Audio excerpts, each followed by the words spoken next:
Welcome to The Road Reflected with Nicole Wakeland. Automotive from the lighter side. That means cars, but also cookies, coffee, and pie. Up first, what's Nicole behind the wheel of this week? All right, I'm driving a Honda. Ooh. I had the, excuse me, frog in my throat. I have the Honda Passport. Oh. Which is a... Passport or a Pilot? It's the Passport. Oh, is it the Passport? Okay. Yes. In fact, if you read the show notes, what does it say? Well, it says Passport, but then it says Pilot has 3. Oh, you're referencing the Pilot. Yeah. I can't keep track of all these things. They're both P-named vehicles. I can't tell. Okay. So the Honda Passport Okay, got it. is a 2-row SUV. The Honda Pilot is 3 rows, although technically I think if you look at the measurements, the Pilot is, the Passport might actually be a little longer. The vehicles look the same, you just get an extra They row. look very similar, but I think the Passport has, I like the styling of the Passport. I know you are not a fan. It's not. Look, first of all, this comes from out of someone who's owned several Hondas, right? I've owned an Acura Integra, which is Honda. I've owned a Honda CRV. Yes. And I've owned 2 Honda Civics. You have. I've actually had 4 Honda vehicles in my life. Truth. So I mean, we're going to say a long time ago, you had like the original Integra, which was cool. I'm a very big fan. Yes. Yeah, the OG Integra. The OG Integra, not the newfangled Integra. No, it was a stick. It was a great car. I love that thing. drove it till it died. That was a great car. He really did. First car I ever really owned. I love that thing. I drove it till it broke. And Hondas go a long time. So this is out of a place of love. Okay. Because I love Hondas. Yes. But I don't think this car just doesn't, the Passport doesn't really, or the Pilot really, because they kind of look similar. They don't call to me.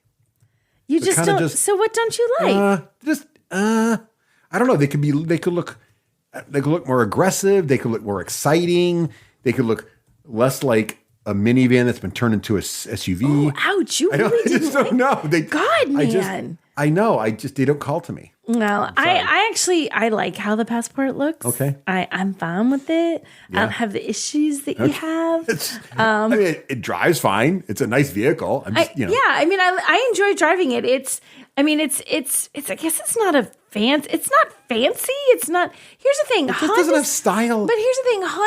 That's not Honda's thing. I mean, unless you have the Civic, which is all sorts of. Actually, the Civics are pretty sweet. The Civic, and that's it. Just the Civic. And the Integra, which is Acura, I know. But then also, okay. Yeah, so the Civic is like very sporty and very fun and has a lot of style to it. Looks really cool, right? And that's sort of like a fun car and a tuner car, and people do all sorts of stuff. There's like people don't tend to do that to other Hondas.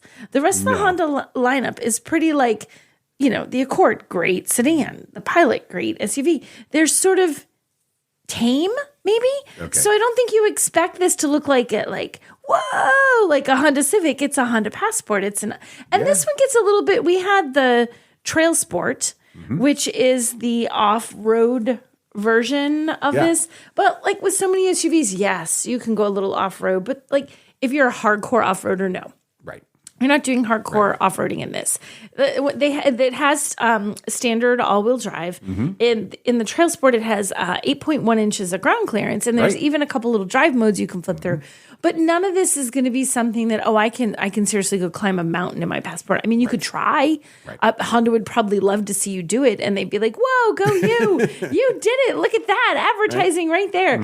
But it's not really that kind of car. It is rugged in the Trail Sport trim, but it is like modestly rugged.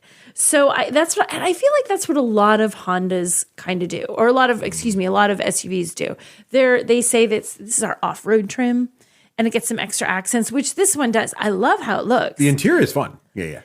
Because it had like orange contrast stitching. Yeah, right. The contrast colors are really cool. I like the stitching. Inside, much more fun than outside. I feel like outside, as I mentioned before, but inside, I like what's going on there. It had like Trail Sport on the headrests. Yeah, right. So, I mean, it looked really good. It looks good, and I like how it looks. And it is very roomy, and it's super comfortable and very quiet, as we say in the lingo, the MVH, noise, vibration, and harshness. Or maybe we don't say it if I can't say it. The MVH is really good. They do a good job of making it quiet, which is really, like I said, this isn't like a showy vehicle sort of thing. This is a solid 2-row SUV with plenty of room for people, plenty of room for cargo. and it's quiet and it's reliable and it gets the job done. I feel like this is like this. I'm gonna get the job done. Get me a Honda Passport. And you can just go right under the radar because no one will notice you. It's not going to be. Although this one. Wait, do I have the color? Wait, I have to look at my notes. What color was it? Oh no, this one wasn't. This one was Sonic Gray. Yeah, it was just gray. I was trying. Yeah, which kind of that could have been part of the problem for me too. It's just very bland. The gray didn't do it for you. No, it was a bland looking vehicle on the outside. I feel like I had this in a blue once, which could have been its 5. I don't know, but it just was very, it was sort of like a gray suit. It was just kind of getting the job done. Like a gray suit. Everybody needs a gray suit. You want a nice, reliable gray suit? Yeah. If you don't want to stand out, this is your car. The Honda Passport is the gray suit of SUVs. I don't know if Honda's going to apprioate that. It gets the job done, as you say. Thing that everyone needs. It does not break because it's a Honda. Yeah. It's got great ride. It's got great, low road noise. It's just, And it has a pretty solid engine. It has a 3.5 liter V6. Mm-hmm. It's none of this hybrid, plug-in hybrid fanciness. It's a pretty, 3.5 liter V6 kind of engine everybody's heard of. Yeah. 280 horsepower. It's got a 9-speed automatic. That's just pretty well. Every now and then was a little bit wonky, but I feel like overall it kind of just does what it's supposed to do. So I like this. And at this trim, which you can get this cheaper than this. The Trail Sport is not, the cheapest version of the Honda Passport. With all of our random bits and pieces that have been added in, including what's this? There's a 2,200. Oh, there's like a good $6,000 of additions on this particular one that I have. So it ends up being $52,390. It does feel pricey. Well, it's not outright. You can get it cheeper than that. I still feel like it's if you want it more affordable, just go with the base trim. Right. You lose some of the fancy. I mean, you lose some of the features. Right. But in terms of the ride quality is not going to get worse. Right. The power and the drive is not going to get worse. You're just losing some of the fancy pantsness, which is that's what you do on any trim. So I feel like if you want this and you like that little bit more rugged look that you get in the Trail Sport and you want that, then go ahead and do it. But if you don't want that, just go for one of the more base trims and you're still going to have a vehicle that is comfortable and roomy and has tons of cargo room. There is 41.2 cubic feet behind the second row. It is extremely practical. This thing will get the job done. If you're trying to, haul cargo or people, you're in good shape. Yep. And if you fold the seats flat, if you don't have peoples, 777. That's a lot of space. Lucky sevens. Yeah. So it's got a lot of room, which is something,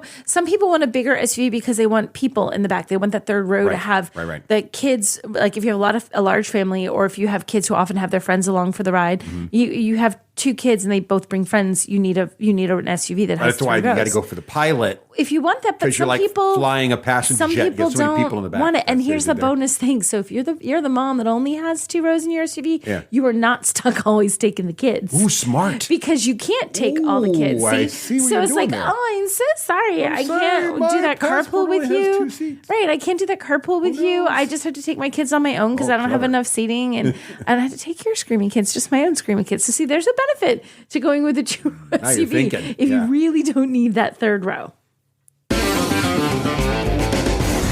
Okay, everyone, if you like what you're hearing, then go ahead and hit that like button and subscribe either on YouTube or your favorite podcatcher. Ooh, and don't forget to give us positive reviews on iTunes. Yes.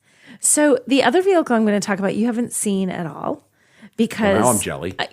Jelly. Yeah. Look at you with the, I'm jelly. It is because they flew me to New York City to check this out. It is the Mazda CX-70, which is new. It's actually a 2025.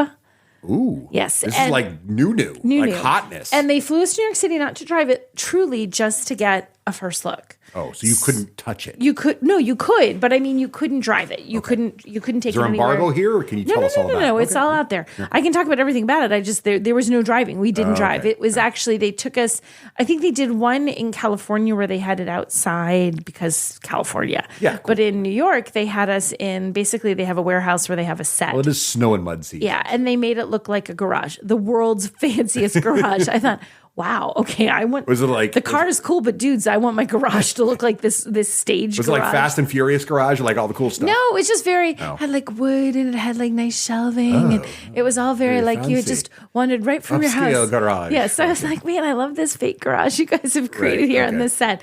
So what this is going to be 2 rows, and it's Kind of think of the new CX-90, which is a 3-row SUV from Mazda.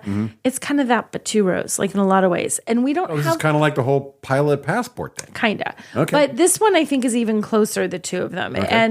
And they didn't have any specs for us. Like, we don't know exactly how much cargo room we're going to have. We don't know exactly. How did it feel? Well, it seems, you know what? It feels very Mazda. Okay. It looks very Mazda. It fits the rest of their lineup Wish perfectly. you could drive it because Mazdas drive. I know. I like how Mazdas drive. And I was a big fan of the CX-90. Some people liked it. Some people didn't. I liked it. And it's available as a plug-in hybrid or with a turbocharged engine. Nice. Okay. That we do know this is going to do the same thing. There's going to be 2 versions of this available. So again, it sort of mimics the CX-90 in a lot of ways. Okay. But they did do some neat stuff because you don't have that 3rd row back there. Right. I like how they did the cargo area. So first of all, 2 things. There's buttons to fold flat the rear seats in the back. Oh, you can just push it and it goes. Which you don't often get in a 2-row. You get those in 3 rows a lot because you can't reach the 3rd row. Right. But with 2 rows, like you can reach that That's second just row from the convenient. front. Your hands are full. You're trying to fumble around with the kids. It's nice to push a button. So that's just kind of a nice feature. And I really like that. I'm like, that's cool because you're like, oh, I thought I could fit this in. I can't. I got to go around front to let the seats down. Nope. Boop, boop, push the buttons and they fold right down. So I thought that was cool. Also, the way the cargo floor works in this is sort of neat. So you know how you lift up a cargo floor and sometimes that, like in any SUV, and there's a little bit of storage sometimes. And it's like, think like I don't know, there may be like a 1.5 wide little piece that goes bloop and it folds forward. So you can, and sometimes it's not really much storage or like in a PHEV, that's where they've got a spot for you to put the cable or even an EV, it's a little spot for you to stow your cables away, right? So you have that. Well, this has that sort of first section when you lift it up, one. But if you lift it up further, there's a back section. So you have an extra set. Imagine like what you have in the average SUV and then put it again behind it. Okay. That section is, it runs the width of the vehicle and it's fairly deep. Yeah. And you can and it's like a plastic lined thing. So again, a great spot for putting stuff that's dirty. If you've got wet swimsuits, muddy boots, something that you don't want to get all over your absolutely gorgeous interior, because the interior, this is beautiful. You can put it in there. Or if you just want to store little things, maybe something you might want to have along all the time, but you don't necessarily want to have it right there and it's smaller, you don't want it rolling around all over the place in the back of your cargo area, you can tuck it in there. And they said as an accessory. I like little pockets, little places you can little put pods. Yeah. And as an accessory, it's one long section that's the width of the vehicle. But as an accessory, you can get a little thing that lets you divide it into like 3 sections, which is great. I think in their demo, they had like paddles for like ping pong or something back there in one. Because when you have to haul ping pong paddles. Right. So they staged it up. In fact, I've been sharing stuff on social media. I started sharing it earlier this week. So a bunch of stuff. You will see the ping pong. I think they were ping pong paddles. I'm like, I feel they were paddles of some kind. What should we put in here? Oh, I know, ping pong. Right. Everybody needs those. Who decides what are we going to stage this with? They love to stage soccer balls and things. You always see like bags of soccer balls. It's probably too small for golf clubs. It's too small for actual balls or anything like golf clubs. It's a small storage area. Okay. But it is neat. And apparently you can access it from the second row. So if you had the second row seats down and you wanted to just fold that up and reach in, you could if you had just everything configured for cargo. Is there enough space for only like singles ping pong, or could you put doubles? I believe there were multiple ping pong paddles sitting in the little You have a spare pod. net in there and stuff. Maybe a few extra. Could. You could probably fold balls. a whole net and put it in there. Yeah. Okay. Good. So I was worried it was too small for a minute there. So I like that it has a little bit of storage space, and I appreciate the creativity and how we're going to use that underfloor space to store extra stuff. Ping pong paddles is the go-to demo prop. I'm like, in my head they look like ping pong paddles. If they're Maybe not, they I'm weren't. sure Mazda will email you. I'm sure Nicole, Dear Nicole, they were not ping pong and they were paddles. definitely not tennis rackets. They were not that big, so they were some kind of ping pong paddle like. It's gonna have been like resuscitation paddles. They were not. It was not. No, it was not. They were. That would have been cooler though. Because that's what everybody has in the back. Well, it could save someone's life. And with ping pong paddles, it's not like, wait, I have ping pong paddles in my pod. I'll be right back. You never know. Save the evening. I don't think that's where they were going with this. Okay. I think you're okay. Right. It's cool. Okay. Focus. They have little pods where you can store stuff underneath there. So I like the little pods for storing stuff. And inside it does have, they had this Napa leather that was this red, not a bright red, it's a slightly darker red, but it was beautiful. Nice. I was so excited. But the cars themselves, I believe one was white and one was gray because they had a gas and a hybrid. What's up with gray lately? Like, is that an exciting color? I don't think it's not. And it was a darker gray, like a silver gray. But I was so mad because every vehicle should be made available in Mazda's. Mazda should just show I think in it's red. called Soul Crystal Red Metallic. Yeah, just Mazda, just own it. Own it. I know. They should You are the license best it. red. They could make a fortune licensing their red to Own the everybody red. else. Have every time you're showing vehicles, one of them needs to be that red. But this had this beautiful red leather interior that makes me think it's going to fall in line with the rest of the Mazda vehicles and that it's going to look beautiful. And because it has that little bit of versatility, it has the same style, that sleek styling, even for a large vehicle. It has that beautiful red leather interior. I'm betting it's going to still stay true to the driving dynamics because that whole driving matters thing that Mazda has going on. Right. Driver's vehicle. I feel like they're going to stay true to that. So hopefully sometime soon I'll actually be able to get behind the wheel. But for now, it was just a first look in a fancy garage and it looks really good. Hey, wait, did we just drive by a bakery? Okay, we drove to a bagel shop. Well, we walked. We technically walked. So we went to New York City this last weekend for the long weekend. Yeah, President's Day weekend. President's Day. Happy President's Day. Happy birthday, George. Happy birthday, all of them. Abe. Not just George. I think it's all presidents. It was happy birthday, past, everybody. presents, and future. Right? So it's happy birthday, everybody. Yes. So you can't just leave one president out. That's fair. Okay. That's I just totally was starting with unfair. the first. I felt like that You was were the safest. You just start with the first one. Everybody's like, okay, cool. I get it. Okay, all right. I feel like that's fair. So we went down for President's Day weekend and we wandered all over the place and we had bagels. Yes, because when you're in New York City. And I was on a quest for bagels. Like I really wanted to have bagels and we were trying to find them. And at first you tried to take us to a bagel shop that was completely unacceptable. Yeah, so here's the trick with New York bagel shops. Mm-hmm. So, they are some of the best bagels on the planet in New York City. So it's sort of like the place to go for bagels. Correct. But the trick is if you just go to like Yelp or your Apple Maps or Google Maps or whatever, and you type in bagel, you're going to get every place that sells bagels, not necessarily bagel specialty shops. So it could be like a random bakery or it could be a sandwich shop. We went to basically a deli, which also had unacceptable. Bagels, which is fine, except that if you don't see piles of bagels, like mountains of bagels everywhere, then you're not actually in a bagel shop. And I also feel like a really good bagel shop in New York City has a certain vibe. So if everybody remembers from Seinfeld, the soup Nazi,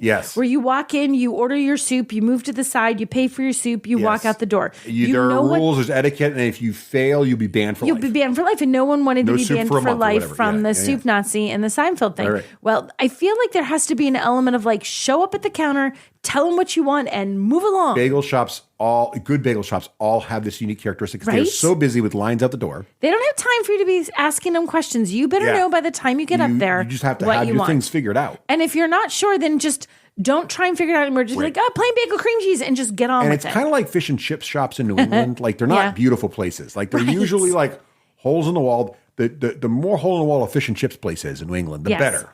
And same is true for bagel shops in New York City. Yes. You kind of want it to look clean. It's clean. Right. It's just it's not dirty. They're not going for looks. It's a little shop worn. It's seen some love. It's seen very many people. It's well lived in.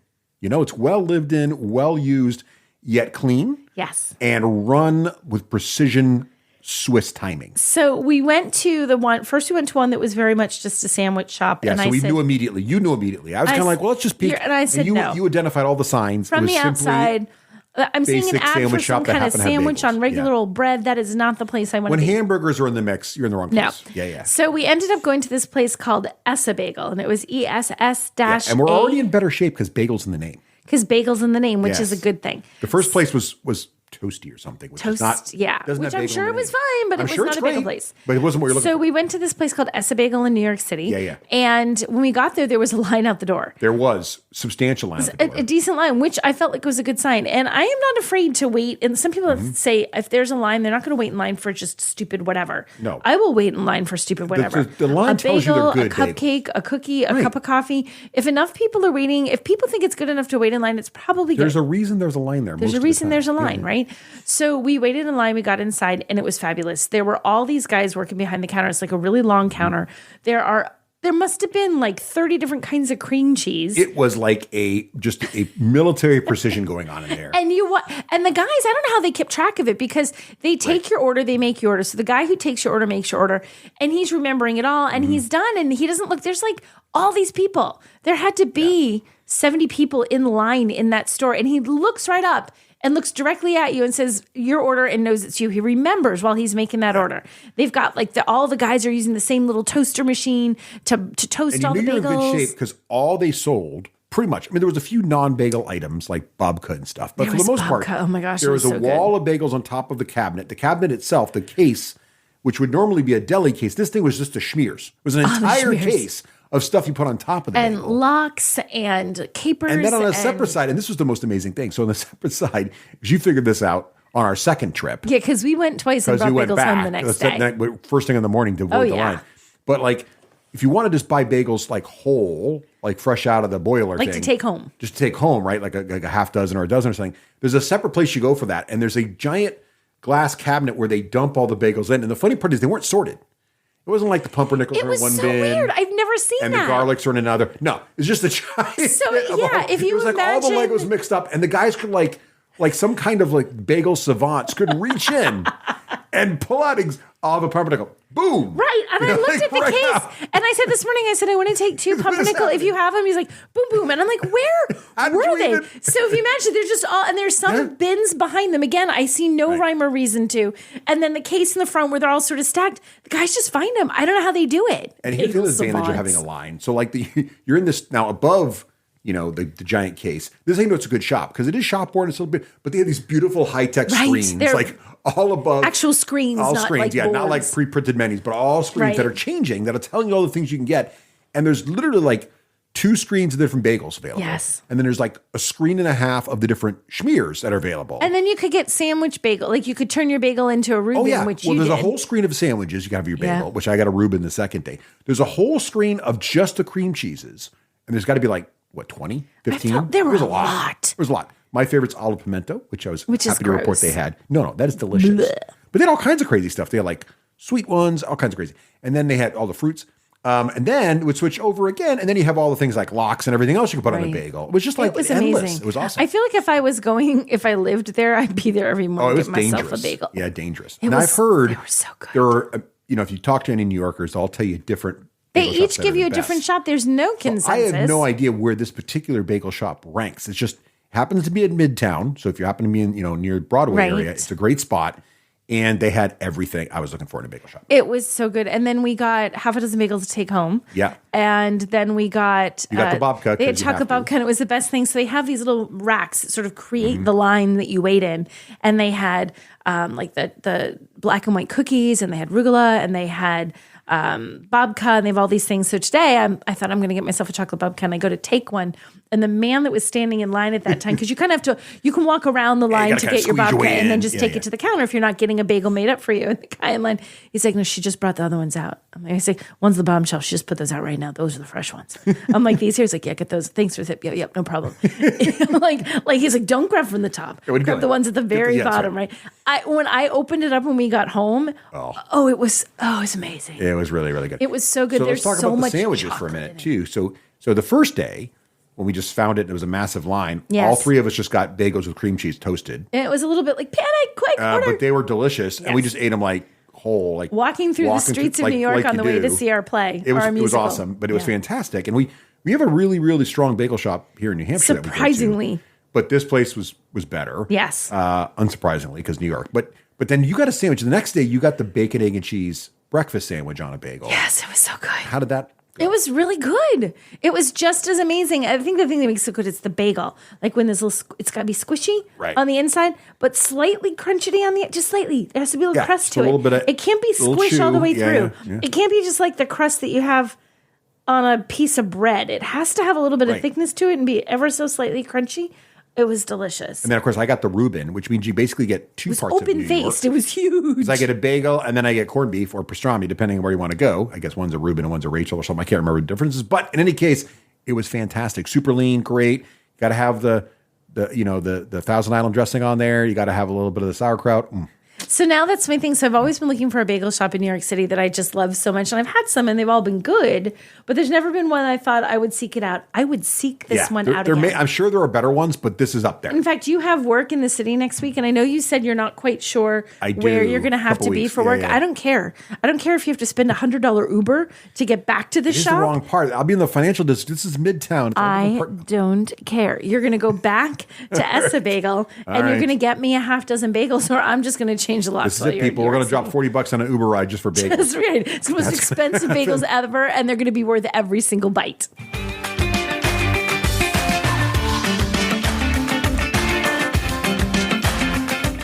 Thanks for listening to The Road Reflected. To follow more of Nicole Wakeland's adventures, head on over to NicoleWakeland.com. There you'll find links to her social media from TikTok to Twitter, as well as her work across a wide range of media outlets. Until next time, keep it shiny side up.